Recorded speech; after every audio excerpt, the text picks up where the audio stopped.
Bismillahirrahmanirrahim. Assalamualaikum warahmatullahi wabarakatuh. Alhamdulillah wassalatu wassalamu ala Rasulillah wa ala alihi wa sahbihi wa man wala. Subhanaka la ilma lana illa ma 'allamtana innaka antal alimul hakim. Rabbi shrah li sadri wa yassir li amri walul 'uqdatam min lisani yafqahu qawli. Allahumma ja'alil Qur'an al-'azim rabi'a qulubina wa nura sudurina wa jalaa'a ahzanina wa dhahaba humumina wa ghumumina. Allahumma ja'alna minal ladzina yastami'una qawla fayattabi'una ahsanah. Amin ya rabbal alamin. Tuan-tuan sekalian, selamat datang ke episod yang ke-12 tuan-tuan sekalian, siri Asyarah. Kita tadabbur satu hari 10 ayat sepanjang Ramadan ini untuk sama-sama kita menghabiskan tadabbur surah Ali Imran insya-Allah. Dan tuan-tuan sekalian, hari ini hari Jumaat Sayyidul Ayyam. Alhamdulillah tuan-tuan sekalian, kita dah diberikan pun peluang oleh Allah Subhanahu Wa Taala untuk melalui 3 kali Jumaat dah di bulan Ramadan. Jadi sewajarnya tuan-tuan sekalian, di hari ini, di bulan ini kita gandakan ibadah kita, dan saya harapkan tuan-tuan sekalian kita sama-sama tidak berhenti untuk konsisten memberikan yang terbaik di bulan ini. Juga mudah-mudahan tuan-tuan sekalian kita dikurniakan oleh Allah Subhanahu Wa Taala Lailatul Qadar insya-Allah. Baik tuan-tuan sekalian, dalam episod yang ke-12 pada hari ini kita akan membincangkan 10 ayat, iaitu ayat 111 sehinggalah ayat 120. Jadi tuan-tuan sekalian, pada hari ini akan ada banyak benda yang kita akan bincangkan. Jadi tuan-tuan sekalian, macam biasa, tuan-tuan sekalian, sebelum kita mulakan, jangan lupalah tinggalkan jejak tuan-tuan sekalian dengan komen dan tag sahabat-sahabat supaya masuk live kita pada hari ini. So panggil dekat ruangan komen tu, panggillah siapa, Sarah, Siti, Nurul, panggil tuan-tuan sekalian, tag dekat ruangan komen. Dan tuan-tuan sekalian boleh share juga live kita pada pagi ini, like tuan-tuan sekalian supaya algoritma dia naik. Dan tuan-tuan sekalian jangan lupa tinggalkan komen supaya bila tuan-tuan sekalian komen tu, dia akan sentiasa ke atas supaya lebih ramai lagi tuan-tuan sekalian yang dapat manfaat daripada live kita pada pagi ini insya-Allah. Dan saya rasa tak lambat lagi lah tuan-puan sekalian, walaupun dah berkali-kali sebut, tapi nak ucapkan buat kesekian kalinya tuan-puan sekalian, terima kasih. Yang tengok pada 2-3 hari lepas punya live tu Hazmi, ya Allah, punyalah ramai yang menotakan setiap isi-isi yang disampaikan oleh kami, dan saya sangat menghargainya tuan-puan sekalian. Dan insya-Allah tuan-puan sekalian nanti kita akan berikan nota. Sebab tuan-puan sekalian, sebab ramai yang tanya, Ustaz nak nota boleh tak? Tapi insya-Allah tuan-puan sekalian, nota tu kita akan berikan, cuma dia tidaklah nota tu lepas habis satu episod esok tu ada terus nota untuk episod yang berkenaan. Tidaklah. Mungkin tuan-puan sekalian kita akan bagi nota tu berperingkat, tapi insya-Allah by the end of Ramadan, kalau kita sempat insya-Allah, ataupun lepas habis Ramadan mungkin tuan-puan sekalian akan dapat full notes untuk tadabbur surah Ali Imran. So syok tak syok tuan-puan sekalian, dah lah join percuma, dah lah kita tidak buat kenakan apa-apa bayaran untuk tadabbur surah Ali Imran ni, dapat dengar pengisian, dapat pula nota percuma Hazmi. Tapi tuan-puan sekalian, kalau boleh, lepas dah dapat nota percuma tu, dapat pula tuan-puan sekalian dengan pengisian sepanjang Ramadan, jangan lupalah subscribe Tadabbur Plus tu. Kan? Sebab di Tadabbur Plus tuan-puan sekalian kita akan gunakan the same methods, which means cuma tidak ada 2 orang lah. Okay? Maksudnya metodologi yang sama, kita akan bincang satu hari 10 ayat juga, dan tuan-puan sekalian akan diberikan nota sama. Cuma dia tidaklah sekerap macam Ramadan ni. Ramadan ni tuan-puan sekalian kita memang terpaksa ambil langkah berani buat tiap hari.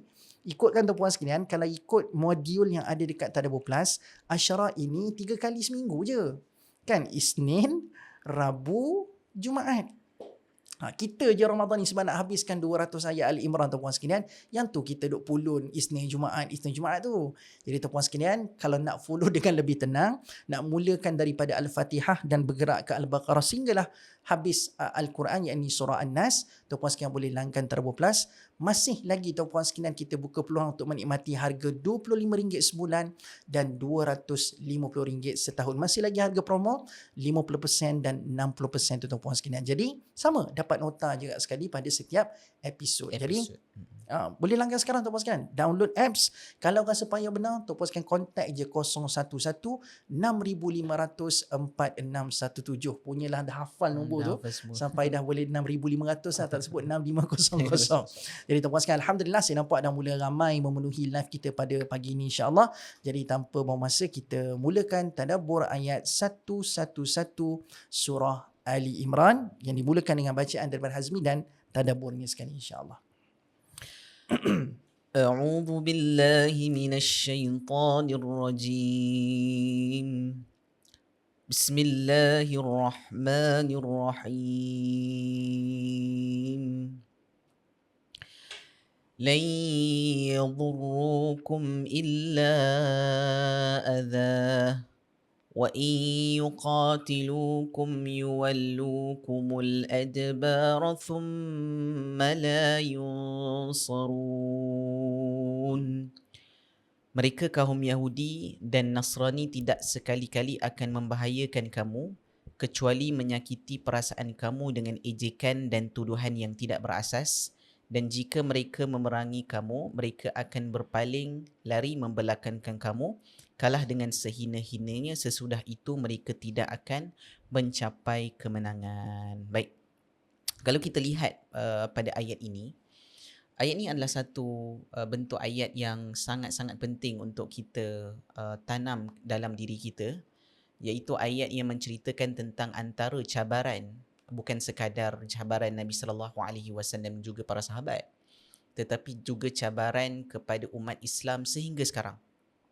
Dan apakah cabaran tersebut? Kita akan berdepan dengan permusuhan. Kita akan berdepan dengan serangan-serangan, sama ada serangan itu berbentuk tulisan ataupun serangan itu berbentuk fizikal. Maka ayat ini merupakan satu ayat yang memberikan kita satu optimism, satu motivasi supaya jangan terkesan dengan apa yang mereka lakukan. Lan yadurrukum illa adha. Yang maksudnya adalah lan dekat sini adalah tidak sama-sama sekali. Mereka buat apa-apa yang menyebabkan yadurrukum, yang mereka mahu mencederakan kamu, mereka mahu mengakibatkan bahaya, kan, darar, sesuatu yang menyebabkan kamu rasa tak best, rasa cedera dan sebagainya, kan. Maka dekat sini Allah Subhanahu Wa Taala memberitahu kepada kita illa adha. Kalaulah mereka melakukan perkara tersebut, hanya kamu akan rasa ataupun kesannya adalah adha semata-mata. Adha ni adalah sesuatu yang seperti luka yang kecil, Ustaz. Dia tak memberikan kesan. Contohnya ada luka kecil, ada luka besar. Contoh kalau kita terasah pensel, kan, bukan terasah, masa mengasah pensel tu terkena sedikit, kan, menyebabkan luka, maka itu adalah adha dipanggil di dalam bahasa Arab. Kalaulah luka itu besar, boleh sahaja Allah Subhanahu Wa Taala menggunakan perkataan seperti jurh ataupun perkataan seperti athar, meninggalkan kesan yang benar-benar macam parut, kan, parut yang Qarah.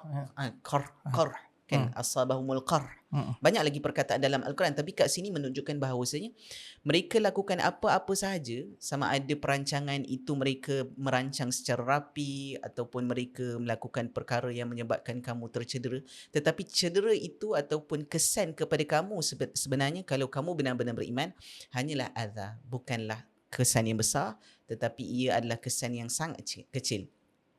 Wa in yuqatilukum yuwallukumul adbar thumma la yunsarun. Okey. Kalaulah kamu maksudnya apabila mereka memerangi kamu, mereka akan berpaling, lari membelakang kamu, kalah dengan sehina-hinanya. Dengan erti kata lain, sebenarnya mereka ni pengecut, ataupun kebanyakan mereka, kalaulah mereka berpeluang untuk berjumpa dengan kamu depan-depan, sebab ni berbeza antara hantar drone ke, hantar apa-apalah teknologi, kan.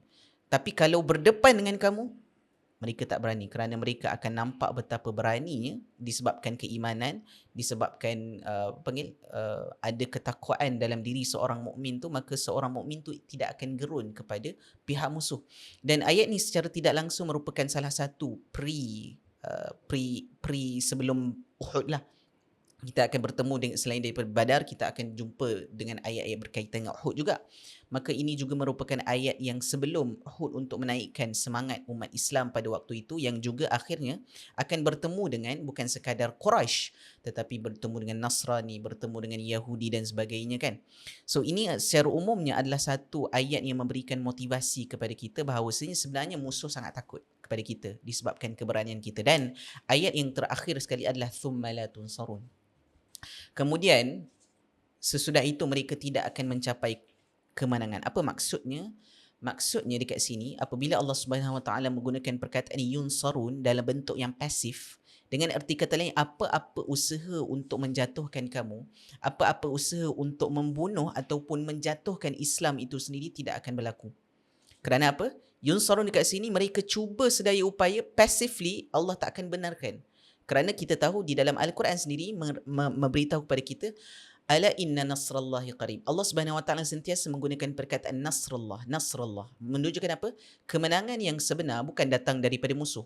Mungkin mereka menang tapi mereka tak akan menang yang betul-betul, kerana antara objektif mereka adalah untuk memastikan Islam ni hilang terus di atas muka bumi ini. Tapi nampak tak? Sejak mereka serang daripada awal kan, kalau kita tengok umat Islam di Palestin, tak pernah, maksudnya semangat umat Islam di Palestin sendiri terkubur macam tu sahaja. Sentiasa ada orang baru ataupun sentiasa ada generasi baru yang bangkit mempertahankan agama. Disebabkan itu, ini merupakan satu sifat ataupun satu motivasi buat kita. Apa yang berlaku di social media, apa yang berlaku di hadapan mata kita, mungkin ia memberikan kesan, tetapi percayalah kesan itu tidaklah sebersamana. Hanya sedikit sahaja.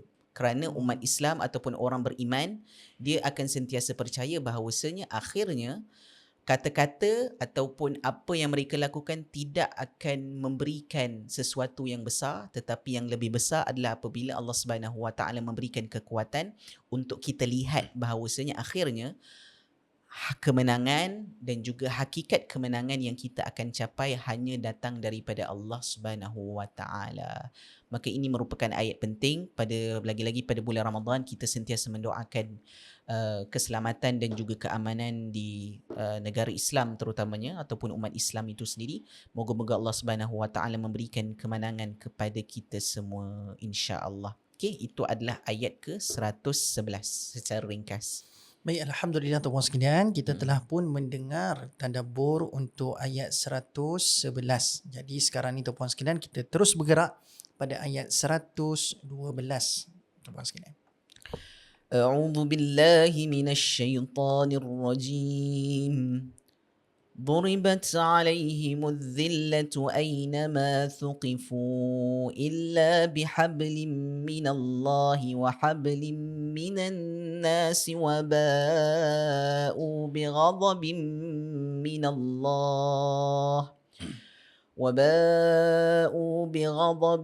من الله وضربت عليهم المسكنة ذلك بأنهم كانوا يكفرون بآيات الله ويقتلون الأنبياء بغير حق ذلك بما عصوا وكانوا يعتدون. Mereka ditimpakan kehinaan dari segala jurusan di mana sahaja mereka berada, kecuali dengan adanya sebab dari Allah dan adanya sebab dari manusia. Dan sudah sepatutnya mereka beroleh kemurkaan dari Allah dan mereka ditimpakan kemiskinan dari segala jurusan. Yang demikian itu disebabkan mereka sentiasa kufur, ingkar akan ayat-ayat Allah, perintah-perintahnya, dan mereka membunuh nabi-nabi dengan tiada alasan yang benar. Semuanya itu disebabkan mereka derhaka dan mereka sentiasa mencerobohi hukum-hukum Allah.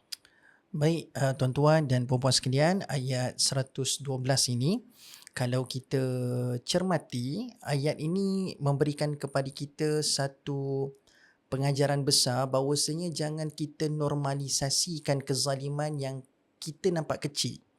Okay, jangan normalisasikan. Sebab akhirnya tuan-puan sekalian, bila Allah mulakan ayat 112 ni dengan kehinaan, itu adalah kemuncak dia. Allah menghinakan seseorang. Tapi kehinaan yang Allah berikan kepada seseorang ini, tuan-puan sekalian, bukan berpunca daripada sebab orang itu memikul identiti yang menampakkan kehinaan. Contoh, tuan-puan sekalian, kalau kita ambil bahasa yang mudah ataupun contoh yang difahami, ibaratnya contohlah, kalau kita zaman sekarang mudah-mudahan tidak ada lah tuan-puan sekalian this kind of mindset, tetapi ada setengah kita tuan-puan sekalian bila dengar ada orang pekerjaannya sekian-sekian, contoh mungkin kita tahu dia punya pendapatan rendah dan sebagainya, mungkin mengatakan okey, so kalau dia datang daripada family sebegini, ayahnya, mak dia kerja pun tahap begini je, mungkin lemah lah ataupun mungkin dikonsider sebagai orang yang hina lah. So sesiapa yang lahir daripada keturunan itu akan dikonsider hina kerana dirasakan orang itu memakai identiti sebab kerjanya tak hebat. Ataupun mungkin barangkali ada, contohlah kita ambil orang yang mungkin baru keluar penjara, kan? So siapa je tuan-puan sekalian yang tak gerun ataupun yang tidak memandang, bukan siapa je lah, maksudnya kita hari ni kebanyakan masyarakat bila tengok orang yang keluar daripada penjara ni, kita akan nampak itu adalah sampah masyarakat. Itu adalah orang yang memakai identiti kehinaan. Jadi bukan sekadar dihukum pada orang tu je, bukan pada orang yang keluar penjara tu je, sesiapa je yang terlibat dengan individu ni tuan-puan sekalian, semuanya akan dipandang seru, kan? So termasuklah ibu dan ayahnya, termasuklah mungkin barangkali pasangannya, anak-anaknya, hanya kerana tuan-puan sekalian sebab identiti. Manusia mungkin terlalu kejam tuan-puan sekalian akan menghukum dan menjatuhkan kehinaan ke atas seseorang kerana ada identiti hina yang terpalit pada individu-individu tertentu. Tapi Allah Subhanahu Wa Taala tuan-puan sekalian, bila menghinakan seseorang manusia, Allah bukan mengukur pada siapa kamu. Dan kamu datang daripada pelesuk mana, datang daripada mana, bukan itu jadi concern Allah, tapi apa sikap dan apa yang kamu lakukan itu yang menentukan sama ada kamu akan mendapat kemuliaan ataupun kamu akan mendapat zillah daripada Allah Subhanahu Wa Taala. Jadi Allah mulakan ayat 112 dengan kehinaan, itu adalah benda yang besar, tapi Allah bagi tahu daripada mana ianya bermula, daripada mana Allah Subhanahu Wa Taala ambil kira untuk menetapkan kehinaan kepada seseorang itu, iaitulah kalau tengok pada penghujung ayat ni tuan-puan sekalian, Allah kata sebab mereka selalu melakukan kederhakaan dan mereka selalu mencerobohi hukum hakam daripada Allah. Dalam bahasa lain tuan-puan sekalian, mereka selalu bermaksiat, itu satu hal. Yang kedua tuan-puan sekalian, kata Allah wa kanu ya'tadun, bermaksud mereka selalu memperolok-olok, mereka selalu adjust ikut nafsu mereka apa saja yang telah ditetapkan oleh Allah Subhanahu Wa Taala. Kita mungkin nampak buat maksiat ni, selalu orang nampaklah kecil je pun, maksiat tu nafsi-nafsi je pun, individu je lah yang tanggung maksiat-maksiat yang dilakukan. Tapi jangan pernah kita normalisasikan benda tu. Sebab last kali kehinaan daripada Allah Subhanahu Wa Taala bermula daripada sesuatu kesalahan dan dosa dan maksiat yang pada awalnya kita nampak kecil. Jadi ayat 112 tuan-puan sekalian menyeru kepada kita semua, kalaulah hari ini kita mungkin ada melakukan dosa-dosa kecil, jangan pernah sekali-kali tuan-puan sekalian kita merasakan, alamak dosa kecil je pun kan. Tak payahlah nak terlalu concern sangat dosa kecil itu. Itu melibatkan urusan aku dengan Tuhan je pun. Dan kalau aku minta ampun pada dosa kecil, pasti Allah akan ampunkan. Tapi cuba tengok tuan-puan sekalian how Allah building up kehinaan kepada seseorang. Dia bermula daripada benda kecil membarah sampai jadi kehinaan yang besar. Dan tuan-puan sekalian cuba tengok, sebelum mereka membunuh para rasul, sebelum mereka berlaku kufur kepada Allah SWT, ada basis yang kecil diletakkan di bawah tu. Dia tidak ada orang tuan-puan sekalian dilahirkan lahir-lahir je aku memang nak bunuh para rasul, tak ada. Lahir-lahir je aku nak kufur kepada Allah SWT, tak ada. Jadi benda tu mesti kena ada pemula dia, ada pencetus dia. Jadi poin saya nak sampaikan tuan-puan sekalian dalam ayat 112 ini, jangan sekali-kali normalisasikan benda-benda kecil yang salah-salah dan yang zalim. So kalau ada tu kesan awal cantas siap-siap. Tak nak jadi sampai tahap dah berlaku kufur, membunuh para rasul. Ini adalah kemuncak yang akhirnya membawa kehinaan daripada Allah Subhanahu Wa Taala. Ini yang saya boleh kongsikan lah tuan-puan sekalian, ringkasan dan pengajaran yang paling kita boleh bawa balik daripada ayat 112 surah Al-Imran. Baik, kita terus kepada ayat yang berikutnya tuan-puan sekalian, iaitu ayat yang ke-113. Bismillahirrahmanirrahim. ليسوا سواء من أهل الكتاب أمة قائمة يتلون آيات الله آناء الليل وهم يسجدون. Ahli-ahli kitab itu tidaklah sama. Di antaranya ada golongan yang telah memeluk Islam dan tetap berpegang kepada agama Allah yang benar. Mereka membaca ayat-ayat Allah Al-Quran pada waktu malam semasa mereka sujud mengerjakan sembahyang. Okey. Jadi dekat sini apabila kita membaca pada ayat ke 113 ini, kita akan nampak satu bentuk cara Allah Subhanahu Wa Taala ingin menasihati terutamanya kita yang sebagai umat Islam yang sentiasa diberikan peluang dan ruang untuk beriman kepada Allah melalui Al-Quran dan sebagainya. Tetapi dekat sini Allah Subhanahu Wa Taala memberitahu juga, walaupun dalam kalangan ahli kitab seperti mana Ustaz Syahmi terangkan tadi kan Ustaz, melakukan kekufuran, melakukan maksudnya membunuh para nabi kan, termasuklah ahli-ahli kitab yang tahu tentang apa yang mereka lakukan. Namun bukan semua maksudnya menyokong kepada kekufuran itu. Sebab itu antara istilah yang kita sentiasa perlu berpegang adalah kita tak boleh nak sapu rata semua benda. Maksudnya sapu rata semua orang. Kita cakap bila segelintir buat macam ni, itulah segelintir ataupun itulah gambaran mereka yang sebenar. Dan itulah yang terjadi kepada kita umat Islam kan. Bila sesuatu kumpulan ataupun seseorang individu melakukan perkara-perkara yang tidak melambangkan Islam, ramai orang mengatakan, oh inilah Islam. Kan? Kita benci orang melakukan perkara tersebut. Apatah lagi orang benci kalau kita lakukan perkara tersebut kepada orang lain. Maka ayat ini menyedarkan kita bahawasanya antara approach yang kita perlu lihat adalah bukan sekadar tengok kepada keseluruhan mereka buat. Tetapi kadang-kadang jangan kita nilai atas dasar individu menyebabkan kita menilai semua perkara yang mereka berdiri ataupun mereka lakukan. Okay, baik. Laisu sawa'a. Ini dah jelas. Bukan semua ahli kitab sama. Bukan semua ahli kitab melakukan perkara tersebut. Min ahli kitabi ummatun qa'imatun yatluna ayatillahi ana al-laili wa hum yasjudun. Di antara mereka, iaitu ahli kitab ini, okay, pada konteks ayat ini, ahli kitab ini merujuk kepada orang-orang Yahudi dan Nasrani pada ketika itu, yang mana mereka masih melakukan qa'imah. Qa'imah adalah mendirikan ataupun melakukan ritual ataupun melakukan perkara yang sebenarnya mereka masih percaya dengan agama yang benar, ataupun sebahagian daripada mereka masih mengikuti ajaran seperti mana Nabi Isa dan Nabi Musa AS yang sebenar. Okay? Dan salah satu contoh yang diberi oleh para ulama tafsir, contoh siapakah mereka? Ada tak contoh yang mana ada yang masih mencari kebenaran, ada yang masih membaca sesuatu yang merujuk kepada mencari kebenaran tersebut? Contohnya siapa? Yang paling simple yang kita tahu dalam kalangan para sahabat adalah Salman Al-Farisi. Salman Al-Farisi juga merupakan orang yang berasal daripada, asalnya merupakan Zoroastrian ataupun orang-orang yang menyembah api dan seterusnya pergi kepada agama Nasrani dan sebagainya. Maka Salman Al-Farisi walaupun pernah berada dalam agama Nasrani, tapi pada waktu itu dikira ahli kitab dan Salman tetap mencari kebenaran. Maka ini merujuk kepada sesuatu yang mereka lakukan, yatluna ayatillah, selain daripada mereka membaca ayat-ayat Allah, dengan erti kata lain kitab-kitab seperti Injil, seperti Taurat yang telah diturunkan oleh Nabi terdahulu, mereka juga ana al-laili wa hum yasjudun. Dan ini merupakan satu perkara yang kita boleh nampak bahawasanya sebenarnya sejak daripada dulu lagi para Nabi diajar untuk bukan sekadar menyembah Allah, tapi cara, maksud dengan erti kata lain, cara mereka menyembah dengan erti kata lain solat tu sama juga, iaitu salah satu unsur yang penting adalah yasjudun. Mereka akan bersujud.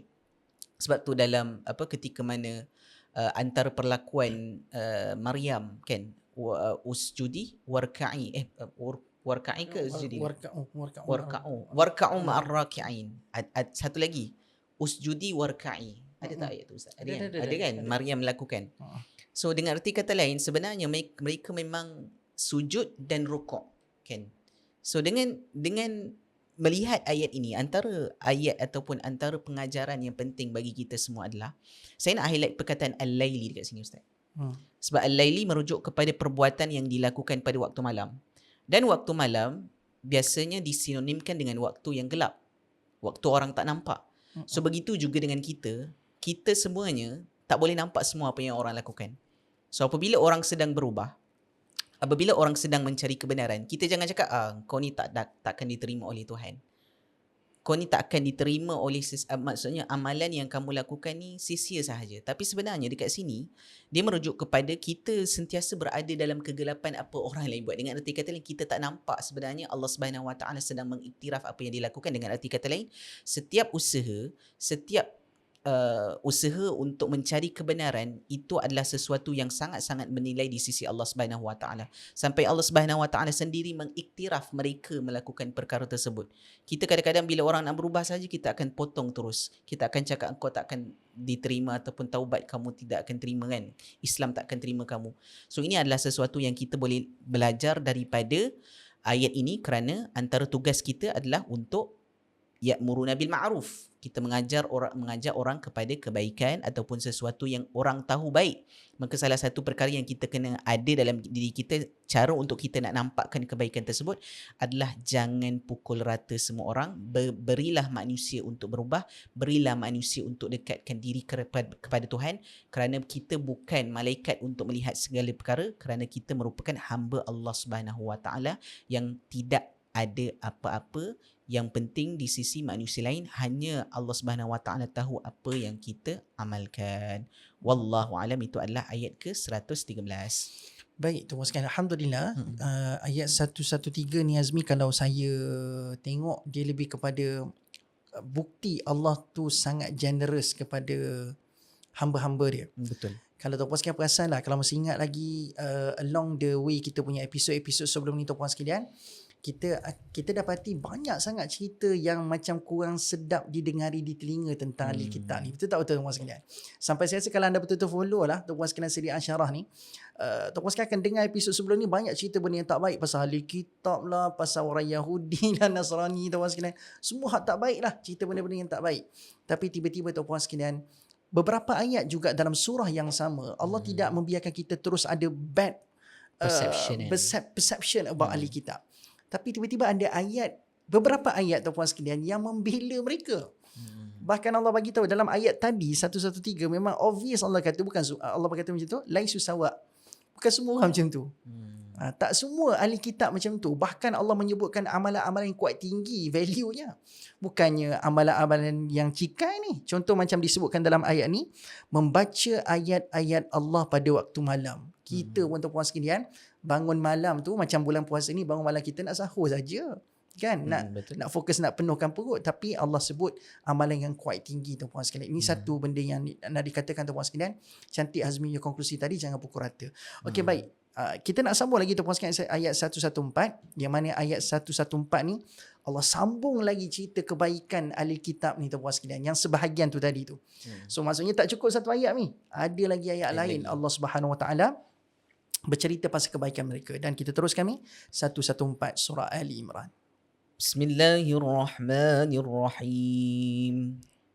يؤمنون بالله واليوم الآخر ويأمرون بالمعروف وينهون عن المنكر ويسارعون في الخيرات وأولئك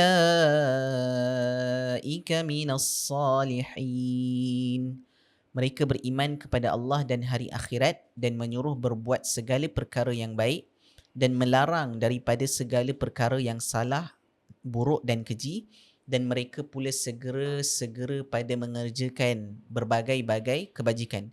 Mereka yang demikian sifatnya adalah dari orang-orang yang saleh. Baik tuan sekalian, dalam ayat 114 ini Allah menyambung lagi karakter baik yang ada pada sebahagian ahli kitab, iaitulah disambung dengan cerita mereka ini beriman kepada Allah dan hari akhirat. Dan digunakan fi'il mudhari' kat sini, maksudnya mereka beriman dengan tulus, mereka beriman dengan konsisten tuan-puan sekalian kepada Allah dan hari akhir. Sebab ada orang tuan-puan sekalian barangkali hari ini mungkin boleh beriman kepada Allah kadang-kadang kata P. Ramli kan, tetapi Allah membuktikan tuan-puan sekalian ada sebahagian ahli kitab memang konsisten. Bukan kadang-kadang iman mereka kepada Allah dan hari akhir ni. Ini satu pengiktirafan Allah kepada mereka. Dan tak cukup dengan itu, mereka bukan sekadar jadi baik seorang-seorang. Allah menyebutkan lagi pula mereka ini cuba nak mengislahkan. Cuba untuk membaikkan masyarakat dengan melakukan ya'muruna bil ma'ruf wa yanhauna 'anil munkar. Mereka juga mengajak orang kepada kebaikan dan mencegah manusia lain daripada melakukan kemungkaran. Dan mereka pula bukan jenis nak tunggu ada orang push baru nak buat baik. Tapi Allah kata wa yusari'una fil khairat. Ini menandakan tuan-puan sekalian adalah satu baik secara individu. Lepas tu ya'muruna bil ma'ruf wa yanhauna 'anil munkar, cuba nak membaikkan pula masyarakat. Lepas tu wa yusari'una fil khairat, seolah-olah Allah bagi tu tambah lagi kualiti seterusnya, proaktif. Proaktif tu macam mana tuan-puan sekalian? Kalau ada orang jenis, kalau nak buat baik ni kena ada orang kena push. Kena suruh. Lepas tu, dah lah suruh. Kadang-kadang lambat tuan-puan sekalian nak menyahut apa yang disuruh tu. Tapi yusari'una fil khairat bermaksud mereka ini bukan jenis orang yang bertangguh. Mereka sentiasa cepat. Ada ruang kebaikan, mereka cepat nak buat kebaikan tersebut. Mereka bukan jenis orang yang suka bagi excuses, bagi alasan dan sebagainya. Maka 3 tuan-puan sekalian, tadi saya ulang balik. Yang pertama, baik secara individu. Yang kedua, baik secara apa tadi? Secara nak membaikkan masyarakat. Dan yang ketiga, tuan-puan sekalian, proaktif dalam melakukan kebaikan. Ini kualiti yang sangat luar biasa. Dan akhirnya tuan-puan sekalian kata Allah, wa ulaika minas salihin. Dan mereka itu ialah orang-orang yang baik. Jadi tuan-puan sekalian, again, saya sebutkan tadi masa saya recap ayat 113. Ayat 114 juga tuan-puan sekalian Allah bagi tahu rupa-rupanya di sebalik orang kata benda, di sebalik benda-benda yang tak cantik itu ada permata-permata yang sangat berharga, ada permata yang menyinar di mata Allah Subhanahu Wa Taala dengan kualiti yang sangat konsisten sebegini. Dan kalau tuan-puan sekalian perasan, kesemuanya kebaikan-kebaikan ini dilakukan secara apa? Konsisten dan berterusan. Seperti saya sebutkan tadi, bukan sekadar yu'minuna jadi gunakan fi'il mudhari', ya'muruna fi'il mudhari', wa yanhauna fi'il mudhari', wa yusari'una fi'il mudhari'. Semuanya dilakukan secara istimrar. Fi'il mudhari' ini tuan-puan sekalian selalu menggambarkan sesuatu yang berlaku secara berterusan. Ini menggambarkan tuan-puan sekalian untuk mendapat kemuliaan pada pandangan mata Allah Subhanahu Wa Taala. Sesuatu itu perlu dilakukan bukan secara tak konsisten, bukan kadang-kadang, tapi kita kena buat secara istiqamah. Sebab itulah juga amalan yang sangat disukai oleh Allah Subhanahu Wa Taala tuan-puan sekalian. So tak peliklah Allah Subhanahu Wa Taala membela sebahagian ahli kitab dengan banyak ayat yang bercerita pasal kehebatan amalan-amalan yang mereka lakukan. Dan tadi saya sebut tuan-puan sekalian bukan satu benda yang sengaja tau. So bukan sekadar nak bagi up ahli kitab saja, tapi sepatutnya kita pun kena ada 3 kualiti tadi. Jangan sekadar kita ni jadi baik secara individu je, kena bergerak pada yang kedua. Ada tak usaha kita mengislahkan masyarakat? Ni contoh tuan-puan sekalian yang istiqamah daripada episod 1 ni sampailah episod ke-12 pada hari ni tuan-puan sekalian, duk belajar asyarah 10 ayat daripada Ali Imran, takkan tak banyak benda yang tuan-puan sekalian dapat. So tuan-puan sekalian dah baik dah, alhamdulillah banyak pengisi yang tuan-puan sekalian dapat, tapi ada tak usaha untuk nak sampaikan kepada orang lain, nak membaikkan juga pada orang lain, nak tegah orang lain daripada melakukan perkara mungkar. Dan yang ketiga tuan-puan sekalian, makin hari anda beriman kepada Allah, banyak kebaikan anda dapat daripada Allah Subhanahu Wa Taala, makin proaktif tak anda jadi untuk nak membuat kebaikan, ataupun makin banyak belajar, makin banyak jadi banyak buat amalan, tapi tiba-tiba jadi orang yang makin mundur, ataupun makin orang kata apa ni? Makin tak bersemangat untuk nak melakukan amalan. Patutnya bila kita makin banyak ilmu ni tuan-puan sekalian, makin banyak kebaikan, makinlah kita rasa macam tak ada ruang untuk aku nak menangguh-nangguhkan kebaikan pada hari ini. So ini antara benda yang kita boleh belajar lah tuan-puan sekalian. Ini macam seolah-olah formula untuk menjadi orang yang saleh. So now we know tuan-puan sekalian, nak jadi orang saleh bukan semata-mata pakai jubah, pakai serban, pakai tudung labu saja. Sebab tak disebutkan pun dalam ayat 114. Tapi tidaklah bermaksud, oh saya nak buka tudung labu saya lepas ni. Tidak. Saya nak kata bukan semata-mata itu. Rupa-rupanya ada banyak benda yang perlu dilakukan, barulah kemuncaannya Allah bagi tahu ulaika minas salihin. Barulah Allah claim dia ni orang soleh ni. Kita hari ni banyak masyarakat kita nak jadi soleh, sanggup tu pun sekarang pergi ambil ni ada kawan-kawan saya yang kelakar sikit lah Azmi, zaman-zaman sekolah dulu, pensel kan kita pakai pensel yang apa tu, bukan agang benda tu, yang pensel biasa, pensel kayu tu. Kan tuan-tuan sekalian tahu tak, kawan saya ni ada yang jenis dia pergi ambil pensel kayu tu, dia pergi letak kat lantai. Kita duduk dom Hazmi, dom asrama. Dia lantai biasa, dia bukanlah ada tile pun apa. Lantai biasa, lantai simen macam tu saja. So dia pergi contek dekat lantai masa tu. Saya ingat apa benda lah dia nak buat ni, nak asal pensel ke? Aku ada sharpener kalau kau nak pergi asal pensel. Tahu tak dia apa? Lepas dia dah gesek pensel tu banyak-banyak dekat lantai, dia pergi ambil 2 jari ni tuan-tuan sekalian, dia pergi selet sap gitu. Dia ambil. So hitam lah tuan-tuan sekalian tangan dia kat situ. Tapi benda ni tuan-tuan sekalian dia buat konsisten. Tuan-tuan sekalian macam nak pergi sekolah tu, nak pergi ke kelas dan sebagainya, dia akan buat benda ni tiap hari. Untuk apa tuan-tuan sekalian? Lepas dia dah tu dia letakkan dekat dahi dia kat situ. Kan hitam tadi dengan dakwah pensel tu kan, dia letak kat dahi dia. Konon nak ada atharis sujud nak ada kesan sujud tu. Dulu ada jenis kawan-kawan saya juga tuan-puan sekalian, jenis tenyih ni tuan-puan sekalian. Masa time tengah sujud tu dia tenyih dia punya dahi tu supaya ada Nampak luka-luka. kesan lah. Nampak macam kuat Ada sangat juga, ada beribadah juga. pada Allah. So nak katanya tuan-puan sekalian, there are some people yang memahami saleh itu diukur dengan penampilan luar.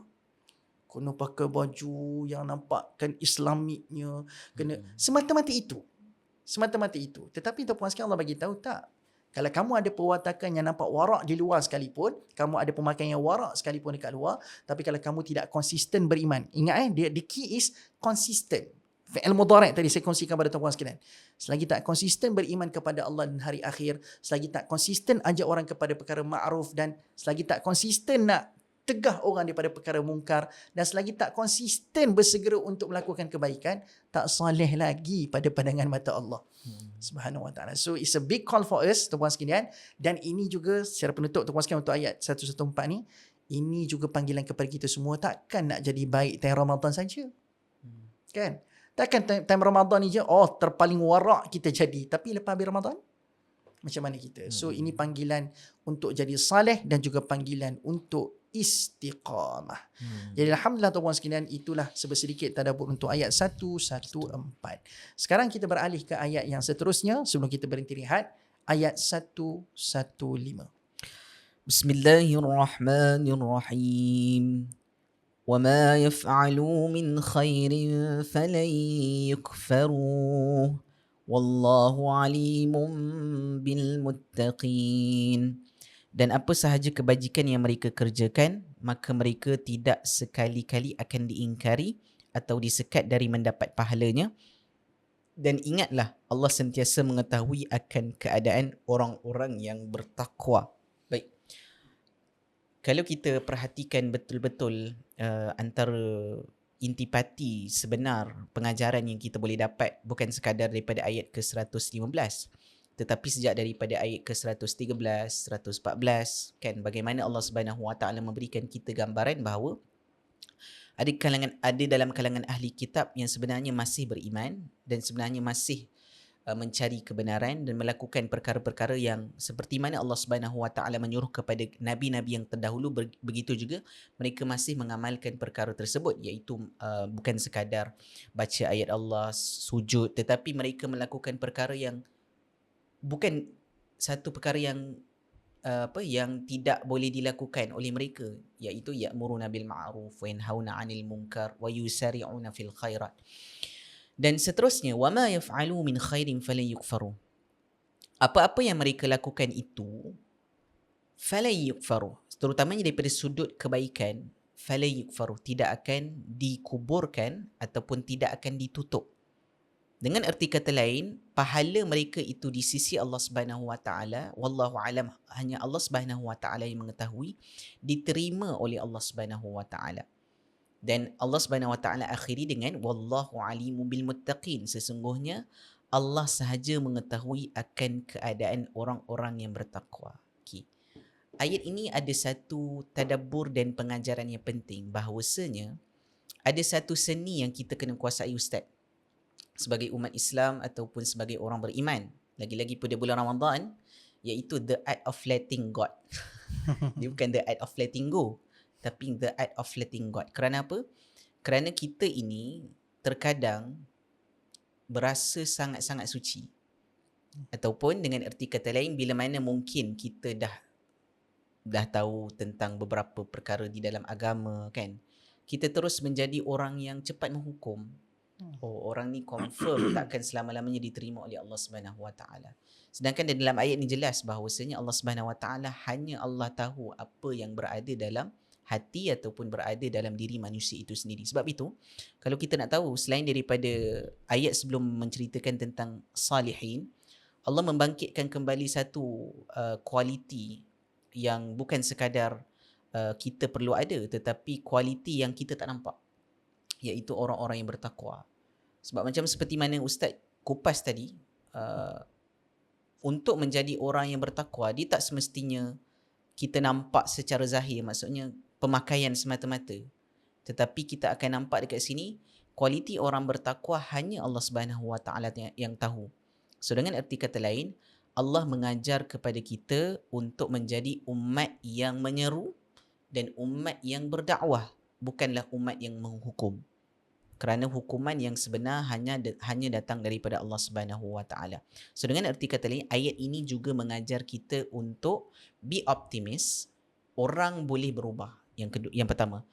Yang kedua adalah kita jangan menjadi judge, kita jangan menjadi penghukum, kan? Dalam satu istilah, nahnu du'at walaysa qudat. Kita merupakan pendakwah, kita merupakan orang yang menyeru. Kita bukan qadi, kita bukan orang yang menghukum. Kerana kita tak boleh tahu apakah pengakhiran ataupun apakah nasib sebenar orang itu, kerana dalam ayat ni jelas wallahu alim. Allah sahaja yang tahu nasib mereka. Allah sahaja yang tahu apa yang sedang mereka lakukan tanpa kita sedari. Boleh jadi kita nampak seseorang itu tidak memakai tudung. Okay, saya tak cakap tak payah pakai tudung, tak. Tapi boleh jadi sebenarnya dalam proses dia tidak memakai tudung itu, dia sedang ada melakukan sesuatu di waktu malam, iaitu berdoa kepada Allah. Ya Allah, tolonglah beri aku kekuatan, berilah aku hidayah dan sebagainya. Kita mungkin nampak macam, kenapa tak pakai tudung sampai sekarang? Tapi pada waktu yang sama kita tak tahu what's the face that he or she, takkanlah he pula kan, pakai tudung, that she is facing, apa yang dia sedang berhadapan. Sebab itu pada kita yang pertama sekali perlu memikirkan tentang diri kita. Dan yang kedua sekali, kita janganlah menghukum orang lain, tetapi kita memberi peluang untuk orang lain rasai. Sebab itu ya'muruna bil ma'ruf juga merujuk kepada sesuatu perbuatan yang bukan sekadar kita menyuruh orang, tetapi kita sendiri tunjuk kepada orang lain. Dan salah satu cara untuk kita tunjukkan orang lain adalah kita sentiasa menjadi orang yang welcoming. Kan, kita sentiasa nampak dia, kan, kita cuba walaupun dia mungkin nampak macam tak pakai seperti mana yang kita harapkan, tapi kita sentiasa menjadi orang yang welcoming, kerana kita tak tahu, mana tahu ada amalan-amalan dia yang diterima oleh Allah. Bukan sekadar itu, ada yang menjadi salah satu catalyst kepada untuk dia berubah, dan salah satunya mungkin datang daripada kita yang tidak menjudge, ada perkataan menjudge, tetapi tidak menghukumi seseorang itu. Okay, so ini ayat yang sangat penting untuk kita semua. Semoga Allah Subhanahu Wa Taala bukan sekadar memberikan kita hidayah, tetapi memberikan hidayah kepada semua kenalan dan juga semua orang yang sedang mencari hidayah tersebut. Wallahu alam. Alhamdulillah tuan-puan sekalian, kita telah pun mendengar tadabbur untuk ayat 115. Jadi tuan-puan sekalian, saya rasa tuan-puan sekalian kita kena ambil berhenti rehat seketika, bagi kami minum air, kan tuan-puan sekalian, bagi kami ambil nafas tuan-puan sekalian. Sebab yalah tuan-puan sekalian mencabar juga sebenarnya kami di episod yang ke-12 ni tuan-puan sekalian. Ingat ke makin dah terbiasa makin tak mencabar. Tapi tak, makin hari dah makin biasa makin rasa cabaran dia. Kan? Yelah, makin nak menuju ke hujung ni tuan-puan sekalian, mungkin ujian dia tu makin kuat. Jadi insya-Allah tuan-puan sekalian kita akan teruskan nanti untuk ayat 116. Tapi sebelum tu tuan-puan sekalian kita berhenti rehat seketika, dan tuan-puan sekalian boleh menikmati ada satu iklan tuan-puan sekalian yang mungkin tuan-puan sekalian boleh ambil manfaat dan mungkin boleh melakukan tindakan khususnya untuk melanggan Tadabbur Plus. Tadabbur Center akan membangunkan satu aplikasi yang memudahkan anda untuk mentadabbur Al-Quran. Kini anda boleh mencari aplikasi ini di App Store maupun Play Store. Type sahaja Tadabbur Plus dan aplikasi ini akan muncul seperti yang ditunjukkan.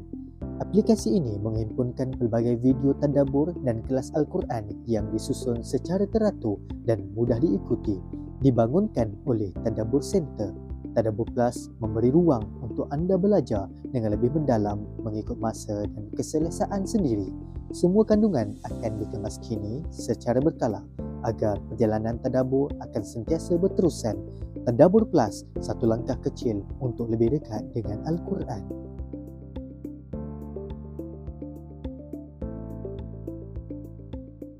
Alhamdulillah tuan-puan sekalian, kembali lagi dalam episod yang ke-12. Setelah kita dah bincang 5 ayat tadi tuan-puan sekalian, sekarang tibalah masa untuk kita nak bincang 5 ayat yang seterusnya. Sebelum saya nak sambung ayat 116 ni, hari tu ada orang yang komen, dia kata, "Ustaz, boleh tak kita buat 5 ayat je, tak payahlah sampai 10 ayat kan? 10 ayat ni banyak lah Ustaz, kalau dah makan 1 jam setengah, lama lah Ustaz." Beginilah tuan-puan sekalian, kami ni cuba nak dalam misi untuk nak mempopularkan kaedah pembelajaran Al-Quran para salafus salih. Jadi kami ni cuba nak tengok, nak mengintai apa keberkatan mungkin yang kita boleh dapatkan daripada cara sahabat ni.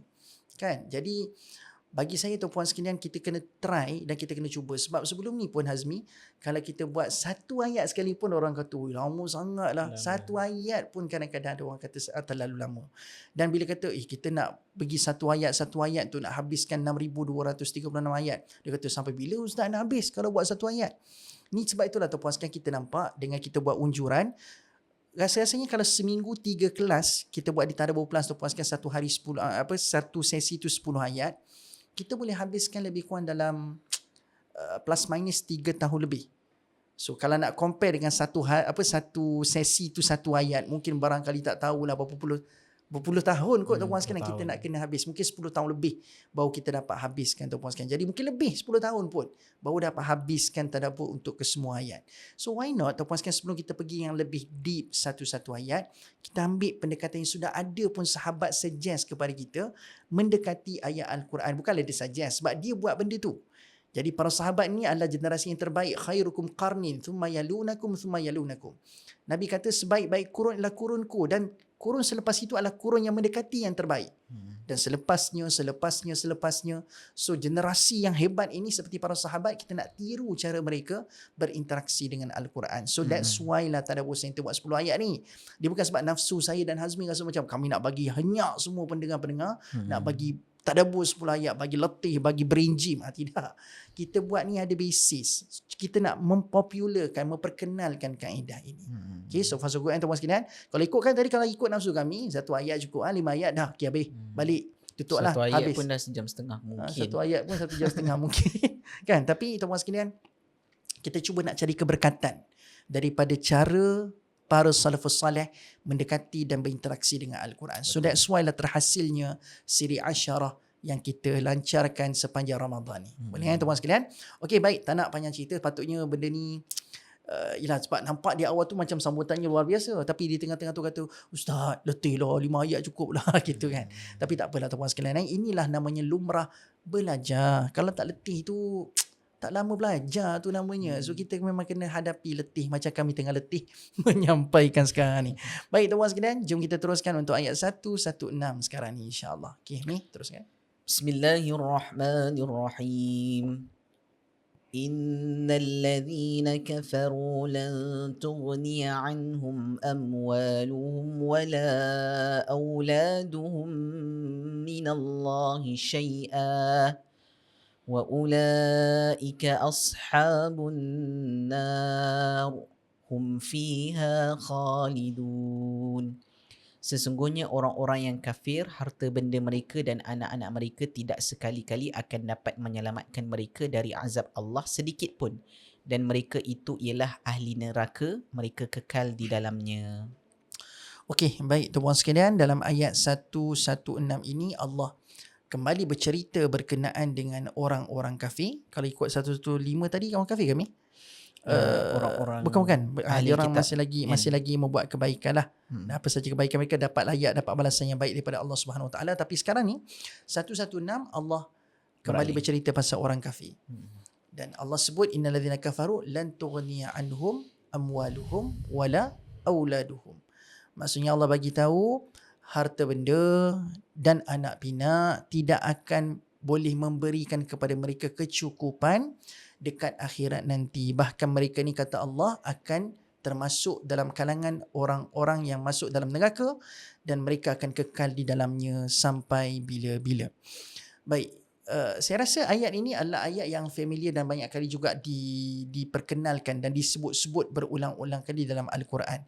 Cerita berkenaan dengan harta, anak pinak tidak akan menguntungkan, khususnya pada orang-orang yang kafir. Pernah tak tuan-puan sekalian ever wonder kenapa dua ni yang kerap kali dibangkitkan? Kenapa selalu diketengahkan harta benda, anak pinak tidak akan memberi sebarang keuntungan dekat akhirat?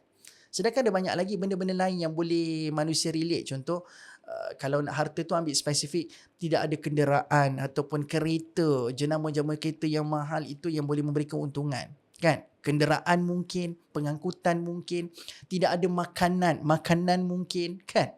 Ada banyak lagi, tidak ada jawatan mungkin, ada banyak lagi benda-benda lain yang kalau ikutkan tuan-puan sekalian, hakikatnya tidak akan boleh menguntungkan pun orang kafir dekat akhirat nanti. Tapi kenapa selalu dua ini yang dipopularkan oleh Allah sebagai benda yang tidak akan boleh memberikan keuntungan kepada mereka? Obviously tentang harta benda tuan-puan sekalian, hartanya adalah satu benda yang selalu manusia merasakan dia ni adalah orang yang beruntung apabila melihatnya. Tambah-tambah kalau dia ada banyak, lagilah dia rasa dia ni orang yang paling beruntung sebab aku ada banyak. Kalau dia ada sikit, dia rasa macam aku ni orang yang rugilah kalau sikit. Kalau banyak, untung. Kan? Tapi juga tuan-puan sekalian, perasan tak?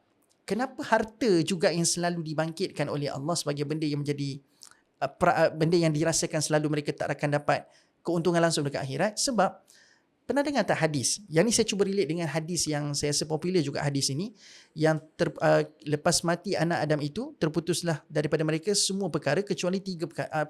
Terputus semua benda kecuali 3 perkara. Pernah dengar hadis tu kan? Tuan-puan sekalian kan?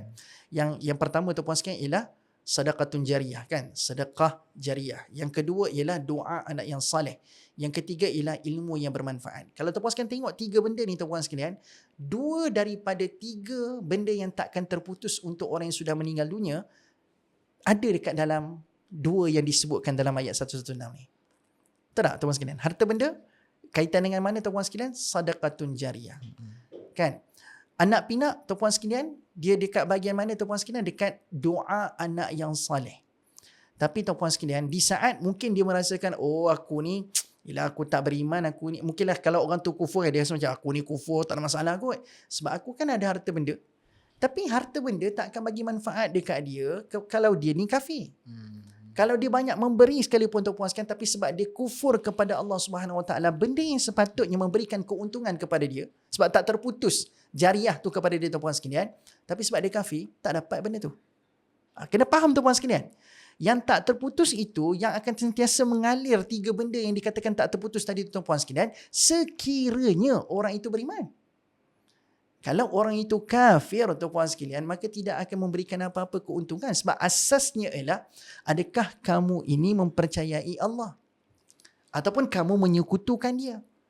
So kalau kamu menyekutukan dia, kamu buatlah sedekah jariah banyak macam mana sekalipun, ada anak yang soleh tapi kamu kufur, anak soleh ramai. Dia doakan kamu sekalipun tidak akan memberikan keuntungan apa-apa. Sebab asasnya ialah kamu ada tak iman kepada Allah Subhanahu Wa Taala. Sebab lawan bagi kufur ialah keimanan. Kan? Itu yang pertama, di sudut harta benda. Kan? Yang kedua tuan-puan sekalian, doa anak yang soleh. Macam saya sebut tadi. Kalau anak yang baik tuan-puan sekalian, patutnya memberi keuntungan kepada ibu dan ayahnya lepas ibu dan ayahnya meninggal dunia. Tapi kalau ibu ayahnya banyak melakukan perkara-perkara yang menampakkan dia sedang kufur kepada Allah Subhanahu Wa Taala, benda itu tidak akan memberikan apa-apa keuntungan bagi diri dia. Sebab itulah Allah sebut, dah disebabkan 2 yang disangkakan boleh bagi keuntungan, tak boleh bagi keuntungan lah. Kan? Walaupun ada sandaran kata boleh bagi untung, tapi tak beruntung kepada orang yang kafir. Dan Allah tutup ayat ini dengan wa ulaika ashabun nar. Menjadilah mereka orang-orang yang termasuk dalam kalangan ahli neraka dan mereka akan kekal di dalamnya. Jadi tuan-puan sekalian, sangat menakutkan. Hanya kerana kufur, benda yang menguntungkan tidak lagi jadi perkara yang menguntungkan. Jadi sebab itulah tuan-puan sekalian, di saat kita ada benda yang boleh menggandakan kebaikan-kebaikan kita dekat akhirat, maka jagalah satu benda yang dinamakan sebagai keimanan. Sebab keimanan itu tuan-puan sekalian, sebagai penutup untuk Tadabbur 116 ini, keimanan ini adalah benda yang seringkali dan sangat berkeinginan untuk syaitan curi setiap hari daripada kita. Iman itu tuan-puan sekalian benda yang mahal tau. Nak banding mahalnya harta benda, nak banding mahalnya anak pinak tuan-puan sekalian, iman kita tu lagi berharga daripada kedua-dua ni. Sebab kalaulah anak pinak, harta benda tu benda yang paling berharga kat muka bumi ni, nescaya syaitan ni tuan-puan sekalian, benda yang dia akan curi tiap hari daripada manusia, mesti anak, dia akan curi harta. Tapi tuan-puan sekalian, syaitan tahu harta, anak pinak, benda yang tidaklah terlalu berharga mana pun.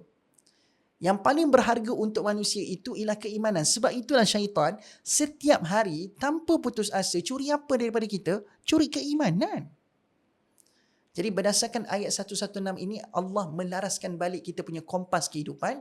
Maka Allah bagi tahu kepada kita, benda yang berharga, benda itulah yang kamu kena protect dia by whatever it takes.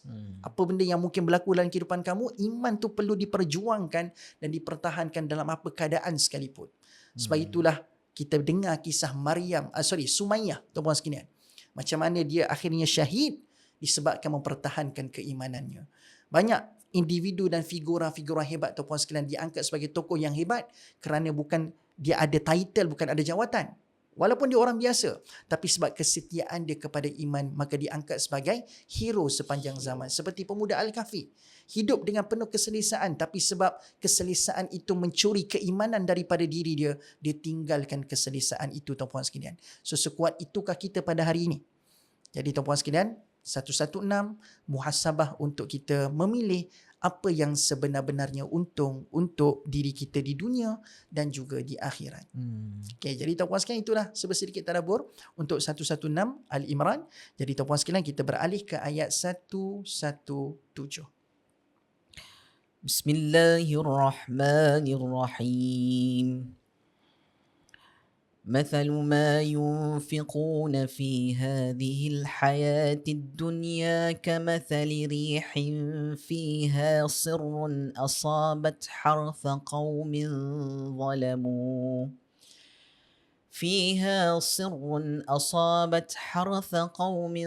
ظلموا أنفسهم فأهلكته وما ظلمهم الله ولكن أنفسهم يظلمون.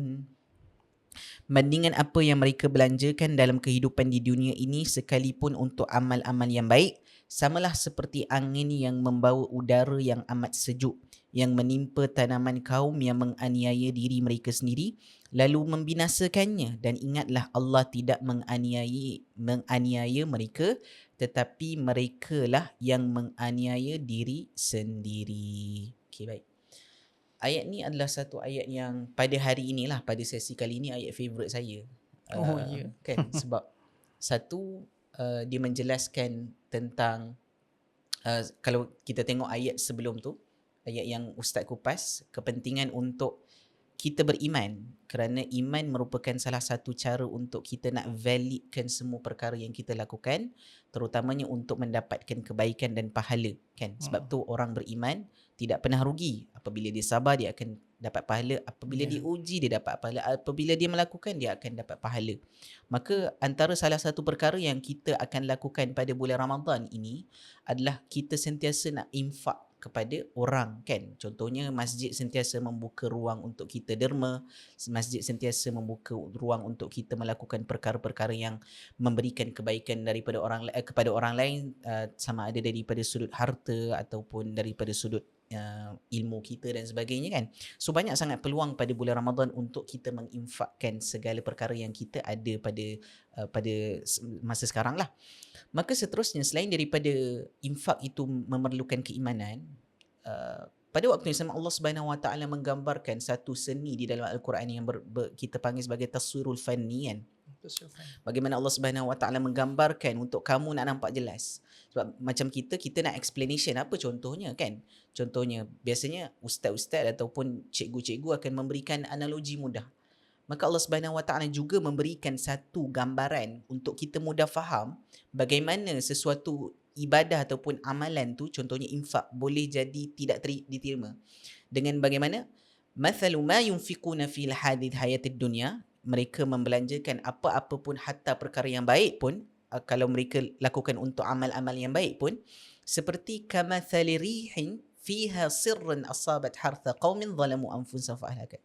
Best ayat ni sebab Allah bagi perumpamaan dekat sini, kamathali rihin fiha sirrun, seperti satu ataupun angin yang membawa angin yang sejuk yang membawa diri untuk ni lah, dengan erti kata lain, bila saya nak faham ayat ni, apa contohnya angin yang sejuk ni, kan? Apa kesan kalau angin tu sejuk? Maka dalam bahasa Inggeris dia panggil gust of chill air. Gust of chill air. Kalau siapa yang biasa duduk dekat negara-negara barat ataupun negara-negara yang ada musim sejuk, bila pagi dia keluar, kan, dia tengok tiba-tiba depan Porsche basah, kan? Tu yang pertama, masuk licin, kan? Lepas tu dia pergi kat kereta tu penuh dengan salji, kan? So ada kadang-kadang kalau kita tengok video, kan, orang tu nak buka kereta tu sampai kena ketuk bagi ais tu dia hancur lah. Kalau tak, dia akan buka. So bayangkan, angin yang bawa ni bukanlah angin yang biasa-biasa, tapi angin yang sangat sejuk, yang mungkin bawa daripada mana-mana kutub utara ke Ustaz kan, daripada sudut daripada sudut geografinya kan. Lepas tu angin ni terkena pula dekat harth, tanaman. So apabila angin ini terkena dekat tanaman, apa yang terjadi pada tanaman tu? Sejuk lah.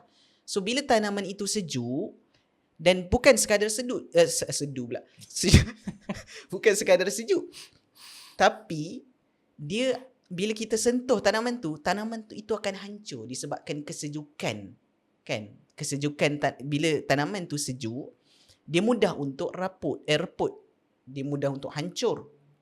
Maka ini juga terjadi salah satu analogi Allah Subhanahu Wa Taala bagi kepada diorang, apa yang mereka lakukan itu semuanya akhirnya akan fahalakat, akan hancur seperti mana tanaman yang terkena dengan angin yang sejuk itu. Seperti itulah amalan mereka yang sia-sia, yang hancur macam tu sahaja. Tak ada apa-apa nilai. Orang yang bertanam ni, dia akan mengharapkan apa yang dilakukan, usaha yang dilakukan tu akhirnya akan memberikan hasil. Kan? Sama ada hasil tu untuk makanan ataupun hasilnya untuk dia survive kan, untuk keluarga dan sebagainya kan. Tapi bila dia dapati satu angin berlaku ataupun satu ribut yang sejuk berlaku dekat tempat dia, apa yang berlaku kepada tanaman-tanaman ni setelah berusaha selama berminggu-minggu, berbulan-bulan? Akhirnya macam tu, habis macam tu sahaja. So begitulah juga orang yang tidak beriman ataupun orang-orang yang kafir dekat sini merujuk kepada orang yang kufur kepada Allah Subhanahu Wa Taala. Apa-apa yang dilakukan, sama ada dia bekerja keras ataupun perkara yang dia sangat-sangat investkan diri dia dalam lakukan daripada segi teknologi ke apa-apa, akhirnya dia akan menjadi seperti fiha sirrun asabat hartha qaumin zalamu fa anfusahum fahalakat. Dan Allah Subhanahu Wa Taala akhiri ayat ini dengan satu statement yang sangat penting. Wa ma zalamahumullah walakin kanu anfusahum yadhlimun. Allah tidak menganiaya mereka, tetapi merekalah yang menganiayai diri sendiri. Dengan erti kata lain, sebenarnya amalan mereka ini dia tolak bukan sebab Allah nak tolak, tetapi disebabkan cara mereka melakukan amalan itu sebenarnya sudah mereka tahu sebenarnya tak betul. Sebab orang-orang kafir dekat sini juga merujuk kepada orang yang beriman tetapi dia mengkufurkan. Dengan erti kata lain, dia melakukan perkara yang sebaliknya seperti mana Allah Subhanahu Wa Taala minta. So sebab itu sangat penting pada bulan Ramadan ini, lagi-lagi apabila kita nak melakukan infak, apabila kita nak melakukan perkara yang boleh membawa kepada kebaikan, yang pertama, kita kena ikhlas kerana Allah Subhanahu Wa Taala. Itu yang pertama. Yang kedua sekali, kita kena pastikan bukan sekadar ikhlas, kita kena ikut seperti mana apa yang Al-Quran cakap. Dengan erti kata lain, kita tak membuat sesuatu yang haram di sisi Islam kan. Ramai daripada kalangan kita, contohnya pada bulan Ramadan, dia nak infak, tapi hasil ataupun duit daripada infak tu adalah duit haram. So macam mana pula? Kan, macam mana kita nak dapatkan seperti mana Allah Subhanahu Wa Taala mahukan, iaitu Allah Subhanahu Wa Taala sedang memberikan kita pahala ni untuk infak. Tapi sebenarnya yang menzalimi diri mereka ataupun menzalimi diri sendiri adalah perlakuan diri sendiri. So jangan pernah salahkan Allah Subhanahu Wa Taala jika Allah menolak, ataupun di hari akhirat kelak Allah akan hancurkan segala amalan iaitu infak mereka. Kerana sesungguhnya Allah tak tolak. Allah bukan Allah yang menyebabkan hancur, tetapi diri sendiri ataupun diri kita yang menyebabkan kehancuran tersebut. Maka ini satu ayat yang sangat penting, bukan sekadar kita faham, cuba kita gambarkan dalam minda kita betapa ruginya orang infak tapi dalam keadaan yang kufur kepada Allah Subhanahu Wa Taala. So ayat ini sangat penting untuk kita fahami. Moga-moga ia benar-benar meresap masuk ke dalam diri kita dan menjadi amalan kita, insya-Allah. Alhamdulillah tuan-tuan sekalian, terima kasih Hazmi untuk tadabbur 117. Sekarang kita pergi pada seruan Allah kepada orang beriman ayat 118. Bismillahirrahmanirrahim. يا أيها الذين آمنوا لا تتخذوا بطانة من دونكم لا يألونكم خبالا ودوا ما عنتم قد بدت البغضاء من أفواههم وما تخفي صدورهم أكبر قد بينا لكم الآيات إن كنتم تعقلون. Wahai orang-orang beriman, janganlah kamu mengambil orang-orang yang bukan dari kalangan kamu menjadi orang dalam yang dipercayai. Mereka tidak akan berhenti-henti berusaha mendatangkan bencana kepada kamu. Mereka sukakan apa yang menyusahkan kamu. Telah pun nyata tanda kebencian mereka pada pertuturan mulutnya, dan apa yang disembunyikan oleh hati mereka lebih besar lagi. Sesungguhnya telah kami jelaskan kepada kamu keterangan-keterangan itu jika kamu mahu memahaminya. Okey, baik tuan-puan sekalian, ayat 118 ini bermula dengan seruan kepada orang-orang beriman. Tapi lepas seruan tuan-puan sekalian, Allah menyambung seruan itu dengan la tattakhidhu. La, maksudnya Allah seru. Biasanya tuan-puan sekalian, biasa seruan itu akan ada perintah yang bersifat buat. Tapi yang kali ini tuan-puan sekalian menariknya seruan tapi perintah jangan buat. Jadi apa benda yang Allah suruh kita jangan buat tuan-puan sekalian? Jangan ambil orang-orang yang rapat dengan kita ni, tambah-tambah yang kita percaya, tapi ada mungkin satu, dua, tiga benda yang dia buat tuan-puan sekalian yang tak kena di mana kita ni, kita ambil dia sebagai pembantu rapat. Dia macam ni. Bila sebut tentang bitanatan ni tuan-puan sekalian, kalau ikutkan bitanah ni datang daripada perkataan batana yang bermaksud perut. Maksudnya tuan-puan sekalian, benda yang sangat menarik Allah gunakan perkataan orang yang rapat dengan perkataan bitanah ni, sebab kadang-kadang betul tak tuan-puan sekalian, kita hari ni akan mudah sangat rapat dengan seseorang bila orang itu telah pun menyentuh perut kita. Apa maksud menyentuh perut tu? Menyentuh perut tu bukan pergi usap perut tuan-puan sekalian, tidak. Maksudnya betul tak tuan-puan sekalian, kita akan selalu rasa rapat dengan seseorang yang mungkin barangkali dia suka belanja makan kita tuan-puan sekalian. Maksudnya dia belanja makan, so lepas kita makan tu kan benda tu kan pergi ke perut. Jangan salah faham tuan-puan sekalian, kan lepas ni kata Ustaz Syami dia suruh pergi usap perut orang kan.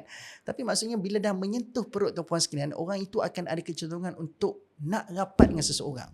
Dan bila orang tu dah menyuap kita dengan banyak benda tuan-puan sekalian, betul tak? Kita akan ada rasa toleransi yang tinggi dengan dia.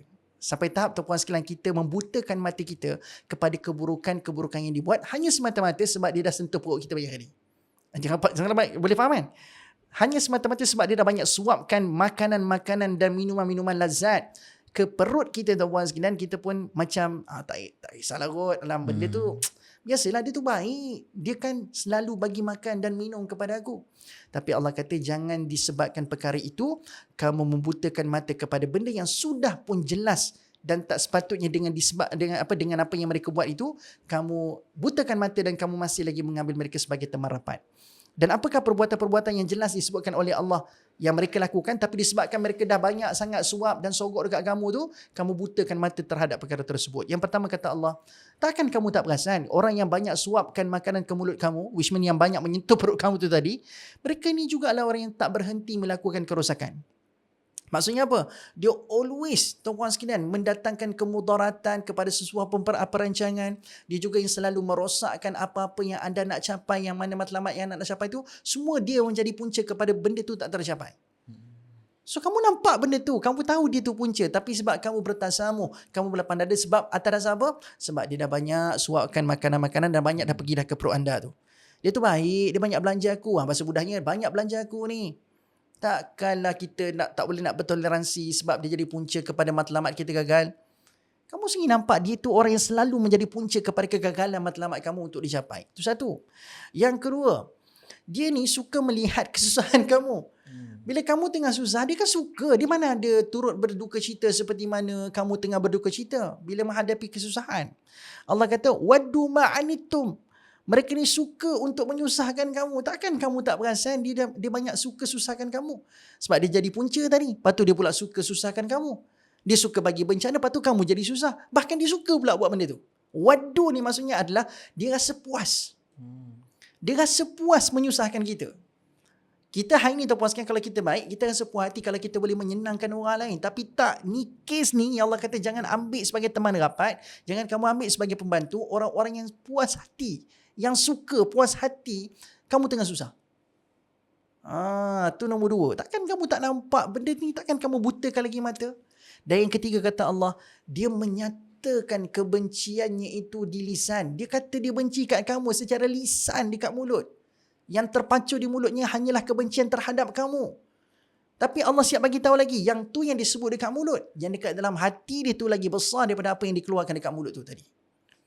3 benda dah mereka buat dan benda tu obvious wahai manusia, tapi takkan hak ni pun kamu nak butakan mata semata-mata sebab bitanah.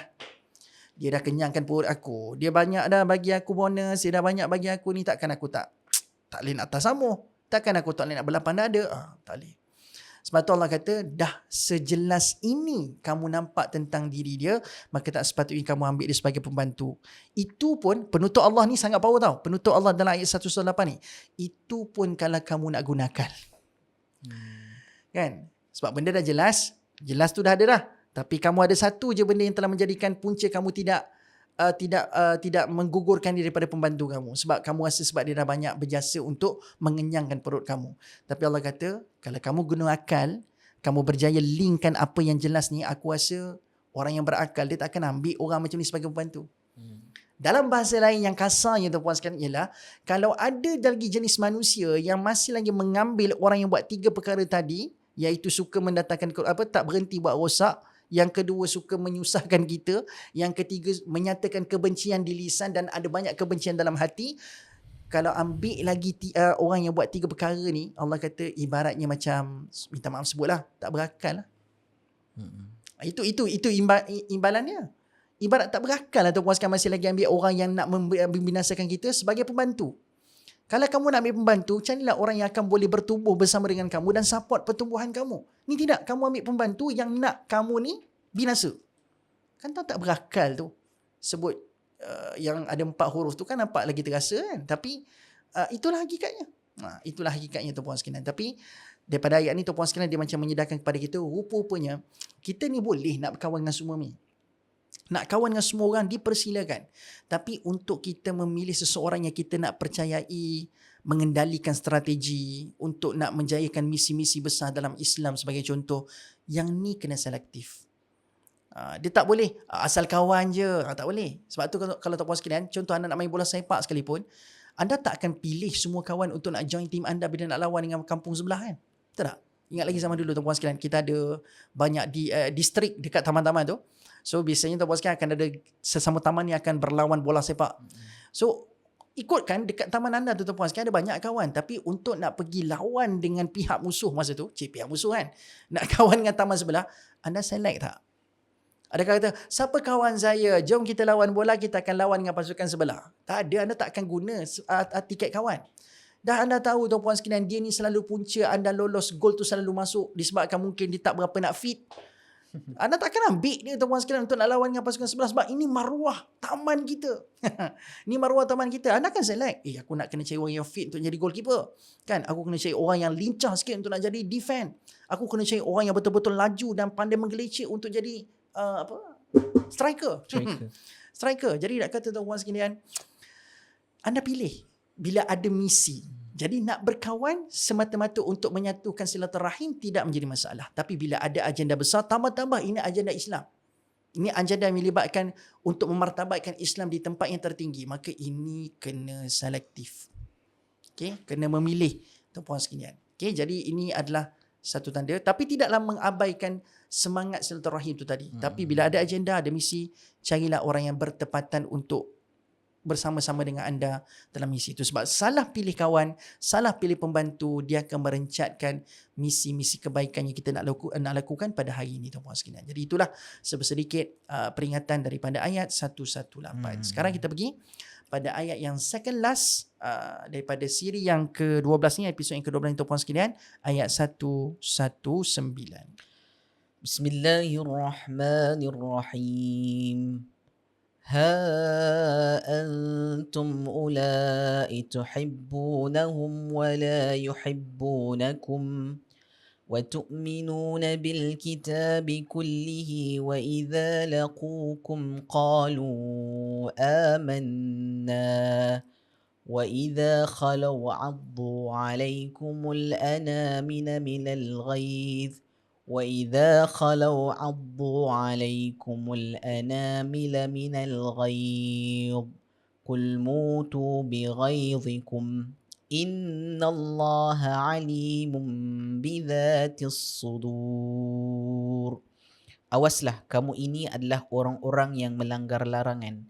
Kamu sahajalah yang suka dan percayakan mereka, sedang mereka tidak suka kepada kamu. Kamu juga beriman kepada segala kitab Allah, sedang mereka tidak beriman kepada Allah.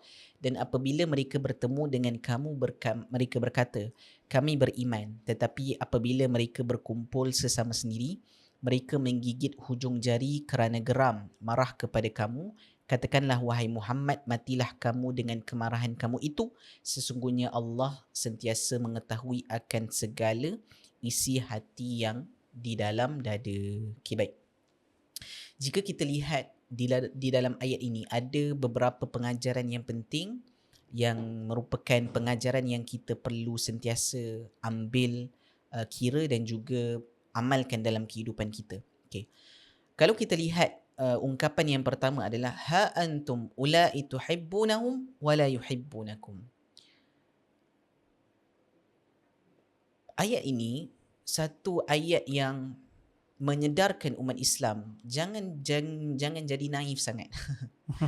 Sebab ada dalam kalangan umat Islam ni, dia yalah, kita tak nafikan kita perlu ada sifat tasamuh, kan, kita sifat terbuka, berlapang dada, tetapi sentiasa ada limitnya. Ataupun dengan erti kata lain, kita pada waktu yang sama ingin menyuruh orang lain ataupun ingin rapat kepada orang yang mungkin berlainan agama ke ataupun berlainan fahaman dan sebagainya, tetapi sentiasa ada red line. Ataupun dengan erti kata lain, jangan kita menjadi naif sampaikan kita membuka diri kita kepada bahaya.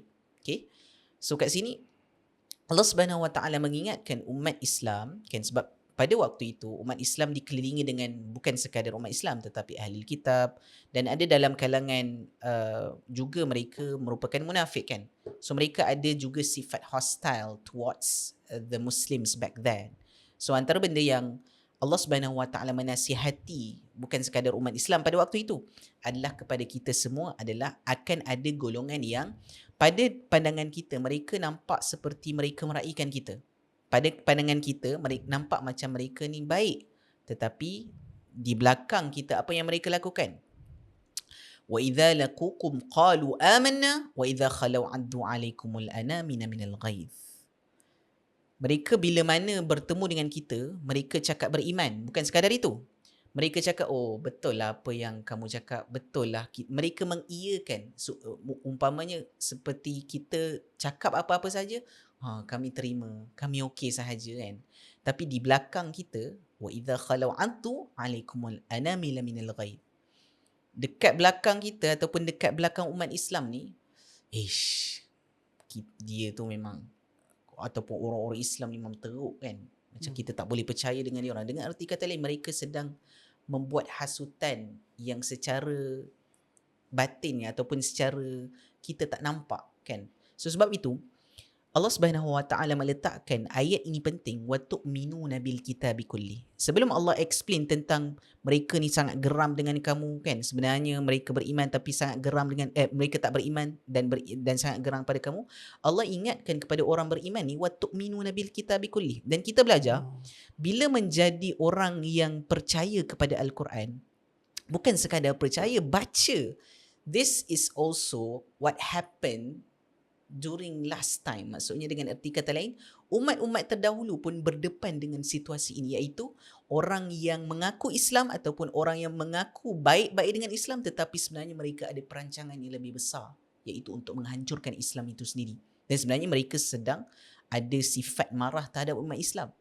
Maka orang yang tu'minuna bil kitabi kulli, orang yang baca Quran, bukan sekadar baca Quran, baca dan beriman kepada seluruh isi kandungan Al-Quran, lagi-lagilah perlu menjadi orang yang berhati-hati. Kita, walaupun Islam menggalakkan kita untuk tasamuh, Islam menggalakkan kita untuk sentiasa meraihkan orang untuk maksudnya berbaik-baik dengan kita, kan, sebab kita pun diperintahkan untuk ya'muruna bil ma'ruf wa yanhauna 'anil munkar wa yusari'una fil khairat. Tapi pada waktu yang sama juga kita sentiasa perlu ada sikap berhati-hati. Dia bukan complacent, dia bukan nonchalant, istilah zaman Gen Z zaman sekarang. Tak kisah apa-apa, biarlah. kita sentiasa perlu ada sifat berhati-hati juga. Seperti mana kita kalau keluar daripada rumah, kalau kita bersifat macam ni, oh tak apa, jiran boleh jaga rumah kita, kita biar je pintu kita. Sedangkan yes, jiran mungkin baik, tapi syaitan ni bila hasut, walaupun syaitan tak ada bulan Ramadan, tapi sifat syaitan tu ada, dia akan nampak, oh ni peluang kita kan, dia tak ada kat rumah kan, so dia dah percaya kita, jom kita masuk rumah dia. So itu juga adalah salah satu sifat yang kita perlu elakkan. Dan Allah Subhanahu Wa Taala beritahu kepada Nabi sallallahu alaihi wasallam, qul mutu bighairikum. Cakap dekat mereka tu, biarlah kamu marah. Maksudnya dengan erti kata lain, pada waktu yang sama kita berhati-hati. Pada waktu yang sama, kalau kita nampak mereka marah pun, ataupun kebencian mereka terhadap kita pun, kita tak rasa terkesan. Sebab apa yang kita buat ni betul. Dan Allah Subhanahu Wa Taala akhiri dengan innallaha alimun bidzatis sudur. Allah Subhanahu Wa Taala mengetahui akan segala isi hati yang ada di dalam dada. Dengan erti kata lain, pada pandangan umat Islam, kita memang perlu berhati-hati, tetapi pada waktu yang sama akan ada perancangan-perancangan yang kita tak nampak. Dan bila ada perancangan yang kita tak nampak, orang yang sentiasa paranoid kan, contohnya, oh habislah, dia orang rancang banyak benda, kita ni lemah kan. So kalau kita ambil sifat macam tu, memang kita akan bukan sekadar lemah, kita akan berada dalam keadaan yang sangat-sangat stres dalam kehidupan kita. Sebab itu Allah Subhanahu Wa Taala akhiri ayat ni dengan alim lagi sekali, untuk menyedarkan kepada kita bahawa sebenarnya Allah Subhanahu Wa Taala tahu apa yang mereka lakukan. Maka pada waktu yang sama, kamu fokus untuk mendirikan ataupun membangunkan diri kamu. Pada waktu yang sama, jangan pernah takut dengan mereka. Jangan pernah rasa apa yang mereka rancang itu akan berjaya 100%. Kerana kita akan nampak satu pengulangan di dalam ayat ini menunjukkan bahawa perancangan Allah Subhanahu Wa Taala lebih besar. Seperti mana dalam salah satu ungkapan dalam surah Yusuf yang saya sentiasa pegang, wallahu ghalibun ala amrihi, iaitu Allah al-ghalib. Allah sentiasa menguasai urusan hamba-hambanya. Dan begitu juga di dalam keadaan ini, walaupun tanpa kita sedari ada orang yang memusuhi kita, maka kita sentiasa perlu berhati-hati. Tapi jangan berhati-hati tu sampai kita tak boleh buat apa-apa dalam kehidupan. Sampai anxiety, stres, sampai habislah World War 3 dan sebagainya sekarang kan. Tapi kat sini Allah SWT akhiri lagi sekali, innahu alimu bidzatis sudur. Allah tahu apa yang mereka lakukan. Maka kamu kena sentiasa ada perhatian, berhati-hati, tetapi just move on with your life. InsyaAllah Allah akan jaga kita. Okay? Allah Maulana, Allah merupakan pelindung kepada umat Islam dan juga orang-orang beriman, insya-Allah. Itu sahaja pada ayat 119. Baik, alhamdulillah tuan-tuan sekalian, kita telah pun mendengar tadabbur ayat 119, ayat second last untuk episod yang ke-12. Sekarang kita pergi pada ayat yang terakhir setelah kita diberikan pesan oleh Hazmi tadi dalam tadabbur beliau ayat 119. Kena ada hati-hati, just move on with your life tanpa kita terlalu risau tentang apa yang akan berlaku di masa depan, kerana ada Allah Subhanahu Wa Taala yang berencana, yang menjaga orang-orang yang beriman dan yang bersabar, insya-Allah. Jadi tuan-tuan sekalian, ayat 120 ialah cerita lagi tentang mereka dan apakah perlu kita lakukan tuan-tuan sekalian untuk kekal selamat dalam perlindungan Allah Subhanahu Wa Taala. Bismillahirrahmanirrahim. In tamsaskum hasanatun tasu'hum wa in tusibkum sayyi'atun yafrahu biha wa in tasbiru wa tattaqu la yadurrukum kaiduhum syai'a innallaha bima ya'maluna muhit. Kalau kamu beroleh kebaikan, kemakmuran dan kemenangan, maka yang demikian menyakitkan hati mereka, dan jika kamu ditimpa bencana, mereka bergembira dengannya. Dan kalau kamu sabar dan bertakwa, maka tipu daya mereka tidak akan membahayakan kamu sedikit pun. Sesungguhnya Allah meliputi pengetahuannya akan apa yang mereka lakukan. Okey, baik tuan-tuan sekalian, ringkasnya ayat 120 ini kita belajar satu perkara, iaitulah jealousy is real. Hasad itu adalah benda yang real lah tuan-tuan sekalian. Memang akan ada orang yang memang dia tak boleh tengok kita ni dalam keadaan baik. Dia ni akan sentiasa sakit hati kalau kita ni berada dalam keadaan yang baik-baik. Kan? Tapi kalau kita ni ditimpa bencana tuan-puan sekalian, kalau kita ni dalam keadaan sedang susah, dia sedang bertepuk tangan bergembira dengan keadaan tersebut. Jadi tuan-puan sekalian, kita kena akui, ya betul tadi walaupun dipesan tentang jangan terlalu bimbang, ada Allah dan sebagainya, tapi Allah sentiasa menceritakan tentang apa realiti hidup yang kita kena lalui. Sebagai seorang yang nak buat kebaikan ke, sebagai seorang manusia biasa ke, realitinya ialah memang kena ada orang macam ni. Allah tidak pernah menggula-gulakan kita dengan mengatakan sabarlah, tak ada orang macam ni. Dia macam kalau kita kan tuan-puan sekalian, anak-anak kita, contoh kalau kat rumah kadang-kadang bila rumah 2 tingkat, semua ahli keluarga dekat bawah, tiba-tiba ada barang yang perlu diambil dari seseorang dekat atas, dan atas tu pula dia punya lampu tengah tu tak buka. So gelap gelita. So biasalah tuan-puan sekalian, itulah antara benda yang tak bagus kalau kita dedahkan anak-anak dengan cerita hantu ni tuan-puan sekalian. So bila dia nak naik atas tu tuan-puan sekalian, dia fikir apa? Macam dia ada hantu, ada macam dia tak pergi naik atas tu sampai sanggup minta adik-beradik yang lain teman. Sebab apa? Sebab fikir ada hantu kat atas. Kan? Sebab semua kat bawah. Atas tu pula gelap. Dia rasa macam dia telan ilio, dia rasa macam takut lah pula nak pergi atas ni sebab ada hantu. So kadang-kadang kita ni sebagai parents, sebab kita nak suruh anak kita naik juga atas tu, so kita jadi seorang pemberani, antara benda yang kita akan sebut ialah tak ada lah benda tu. Kan betul tak? Kita akan always macam bagi so-called kata-kata yang mungkin nak bagi dia rasa tak perlu takut, sebab kita akan terus kata tak adalah, kan? Tapi sebab secara apa yang dia tengok dekat TV ataupun dekat mana-mana tu, puan sekalian nampak macam benda tu ada lah, ada. Tapi kita macam bawa satu statement in denial, kata macam tak ada, gitulah. Kan? Tapi itulah hakikatnya tu, puan sekalian. Kadang kita ni bila time nak menenangkan orang, kita suka bagi tahu sesuatu yang sampai sanggup menipu kadang-kadang. Sanggup mentiadakan benda yang ada. Tapi Allah Subhanahu Wa Taala di saat nak menenangkan hamba-hambanya yang beriman ni tuan-puan sekalian, Allah tak bagi tahu tak ada orang yang hasad, tak ada. Allah tak pernah menggula-gulakan kita dengan sesuatu yang tidak benar. Allah akan always bagi tahu sesuatu yang memang truth. Walaupun bitter tu pahit untuk ditelan, tetapi itulah kebenaran yang kamu kena akui. Supaya apa? Bila kamu tahu benda tu ada, kalau kamu lalui benda tu, Allah tak nak kita terlalu terkejut. So Allah expose awal supaya kalau benda tu kita kena hadapi, kita jadi macam tak terlalu macam ada banyak, tak terlalu pelik. Jadi Allah expose awal-awal supaya kita tahu rupa-rupanya memang jealousy tu is real. Memang benar. Dan dia boleh berlaku tuan-puan sekalian daripada kalangan orang-orang yang mungkin sangat rapat dengan kita tuan-puan sekalian. Okay, itu satu. Tapi Allah kata dalam keadaan sebegini pun Allah tak pernah kata kau putus asa je lah sebab dah ada orang nak jatuhkan kamu tu. Kan ada orang jalan dengan kamu tu, suka kamu jatuh. Kan? Tak happy bila kamu tengah dalam keadaan baik-baik ataupun tengah bergembira. Allah tak pernah kata berputus asa lah. Tapi Allah kata wa in tasbiru wa tattaqu. Dan jika kamu bersabar dan juga bertakwa kepada Allah, la yadurrukum kaiduhum syai'a. Perancangan mereka itu tidak akan mendatangkan mudarat kepada kamu. Okay, one thing bila kita dengar statement ni, kita mungkin kata ini toxic positivism kan, macam toxic ya, apa positif yang toxic saja tu, nak suruh sabar, suruh takwa. Ya ke sabar dengan takwa ini benar-benar boleh menyelamatkan kita ataupun tidak akan menjadi aset untuk menjadikan perancangan jahat pihak musuh itu tidak memberikan apa-apa mudarat dekat kita? Betul ke kan? Kerana kita akan ragu. Okay, one thing about sabar tuan-puan sekalian, selalu kita faham sabar ni dengan erti kata tak berbuat apa-apa. Ni segan ni nak cakap ni, perlu buku sabar dekat sini ni. Kan? Kita selalu memahami sabar itu bermaksud tidak melakukan apa-apa, just pasrah, tak berbuat apa-apa.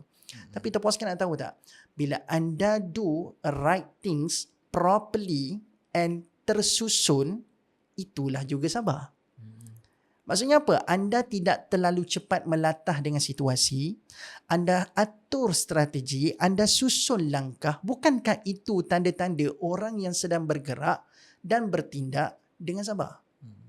So, bila kamu tahu ada orang sekeliling yang suka nak tengok kamu jatuh, yang tak boleh tengok kamu senang, Allah bukan suruh kita melatah. Ya Allah kata, buat macam biasa tapi dengan cara yang lebih tersusun. Sebab ketersusunan, bergerak dengan tenang dan tersusun, itulah sabar. So bukan bermaksud tak payah buat apa-apa lah, tak pilih apa lah. Allah tak suka kata macam tu. Allah kata you have the rights to do something, but do it properly. Buat dengan tenang. Buat jangan melatah. Buat jangan gopoh. So, the moment kamu melatah, the moment kamu gopoh, kamu sedang menunjukkan kamu tidak sabar. Dan sambungan wasbiru wa intasbiru wa tattaqu. Kamu kena buat sesuatu tu dengan kesedaran. Bukan jadi seseorang yang reaktif, tahu tak reaktif. Ada orang bila tanya, oh ni dia react. So kadang-kadang dia punya tindakan itu berdasarkan daripada reaction. Kadang-kadang reaction kita tak semuanya matang. Jadi sebab itu gabungan di antara tasbiru wa tattaqu, tindakan yang akan terhasil bila berhadapan dengan orang yang toksik sekeliling kita ni tuan-puan sekalian, tindakan yang matang, tersusun dan matang. Tasbiru, ketersusunan, wa tattaqu, matang. Jadi itulah sabar dan takwa yang boleh kita implement dalam kehidupan kita. The moment kita ada ketersusunan, ada mindfulness, ada pula kematangan dalam tindakan, maka itulah yang menjadikan takkan ada perancangan musuh boleh bagi mudarat dekat kamu. Sebab kamu sendiri dah sangat mindful dalam tindakan kamu. Dia macam ni lah. Sekarang ni tuan-puan sekalian, saya tak tahulah KA masih lagi menjadi fenomena setiap kali Ramadan kita. Khairul amin. Kan itu ada dalam live tuan-puan sekalian. Ni nampak sangat saya kata tengok live dia kan. Dalam live dia tuan-puan sekalian dia sebut. Dia kata apa? Sebab ada orang tanya dekat ruangan chat. Dia kata, ada orang tanya, dia kata, seronok tak jadi influencer? Best tak jadi pempengaruh? Kan? What does it feel to become a millionaire? Ada jadi seorang pempengaruh, what does it feel? Ada orang tanya dekat ruangan komen masa tu. Nak tahu tak tuan-puan sekalian dia kata apa? Okay, dia kata dia bagi pesan lah dekat semua orang-orang yang mungkin nak jadi influencer. Dia kata apa?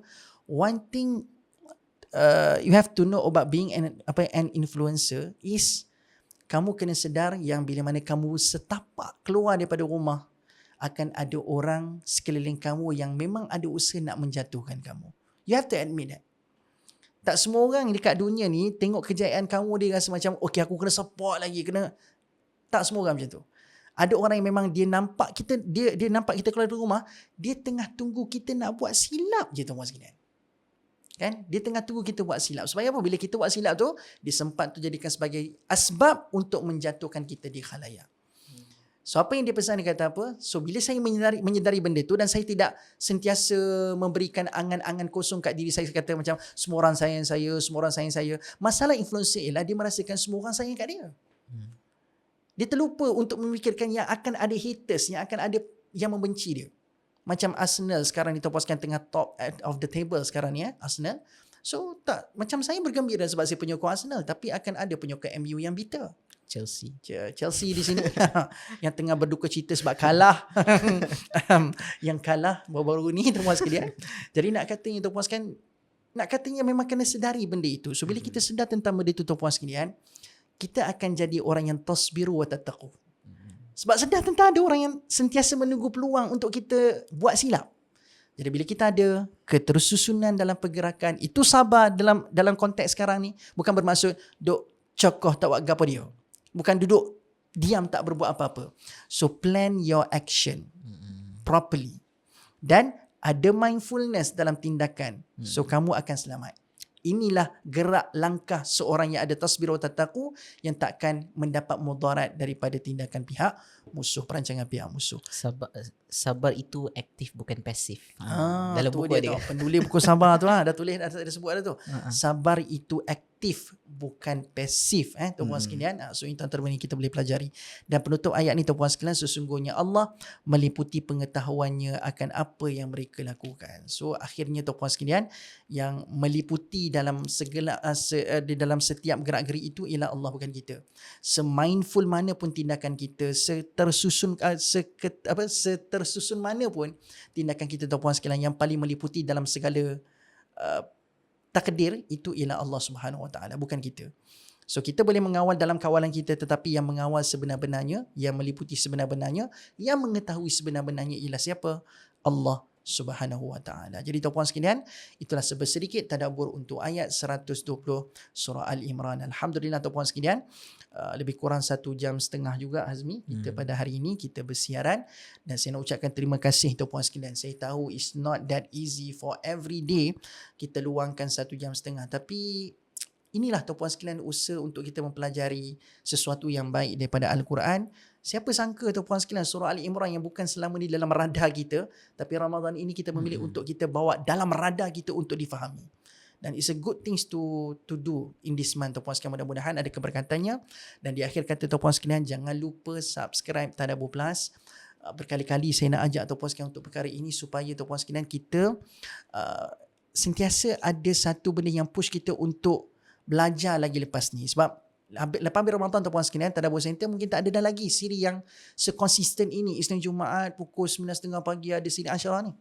Tetapi kalau tuan-puan sekalian enroll our program, tuan-puan sekalian, our courses, tuan-puan sekalian boleh bayar bulanan, boleh bayar tahunan tuan-puan sekalian, at least tuan-puan sekalian ada pushing factor untuk continue apa yang tuan-puan sekalian sudah mulakan pada bulan ini. So tuan-puan sekalian, harga diskaun 50% bulanan, 60% tahunan tuan-puan sekalian masih lagi on. RM25 sebulan, RM250 setahun untuk enroll Tadabbur Plus punya program. Dan anda bayangkan, bukan sekadar Asyarah je anda dapat tengok, anda boleh tengok program Ustaz Asrizal baru ni. Kan? Anda boleh tengok tuan-puan sekalian program Tamar yang tuan-puan sekalian boleh nikmati. Ada tontonan lebih 150 jam, apa lagi nak bagi tuan-puan sekalian. Dengan harga RM25 sebulan. Okay?